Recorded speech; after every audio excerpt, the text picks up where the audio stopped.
ये एक बेसुरा की बात नहीं है। क्यों आदिवासियों की ज़मीन छीनी जा रही है? आपको जानकारी दे दूँ कि आदिवासी की जो ज़मीन है उसके नीचे 89 प्रकार का खनिज पदार्थ पाया जाता है। उस खनिज को निकालने के लिए, क्योंकि उसी से पूरे देश की जो जीडीपी है वो चलती है। आज भी अगर हम लोग बात करें तो देश की जीडीपी में आदिवासियों का 70% योगदान रहता है, लेकिन उसको नज़रअंदाज करते हुए उसकी ज़मीन से विस्थापित करने के लिए आदिवासियों को उसकी ज़मीन से बेदखल भी इसलिए किया जाता है क्योंकि ये दुनिया जानती है कि भारत का असली मालिक कौन है, वो आदिवासी है। एक आदिवासी शब्द के नाम से ही हम लोग आइडेंटिफाई हो जाते हैं। तो उस आदिवासियों को ख़त्म करना, क्योंकि वो नहीं चाहते कि इस देश का मालिक कोई और रहे, कोई आदिवासी रहे।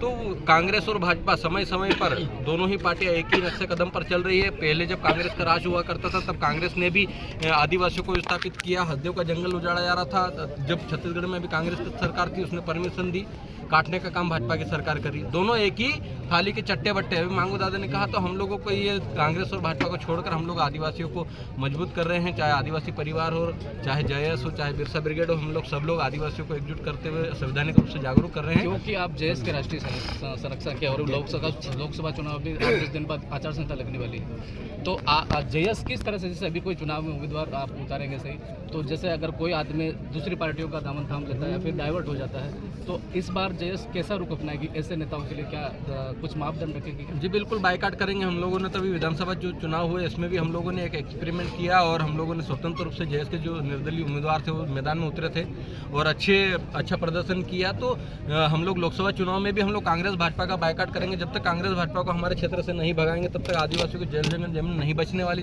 तब तक आदिवासियों के संवैधानिक अधिकार नहीं बचने वाले। तो हम लोगों को ये जो गैर आदिवासियों की जो पार्टियां हैं, चाहे वो कांग्रेस हो, बीजेपी हो, चाहे अन्य पार्टियां हो, आप हो, सपा हो, बसपा हो, इन सभी को हम लोग हमारे क्षेत्र से बाहर करके हम लोग आदिवासियों को इकट्ठा करके, एकत्रित करके हम लोग आदिवासियों का अपना प्रतिनिधित्व चुन रहे हैं और धीरे धीरे करके लोग जागरूक हो रहे हैं। इसीलिए आज आपने मंच से सुना होगा कि कई वक्ताओं ने संवैधानिक बात की। इससे पहले संवैधानिक बातें नहीं हुआ करती थी क्योंकि आदिवासी लोग संविधान को नहीं पढ़ पाते थे, लेकिन अब पढ़े लिखे युवा हैं।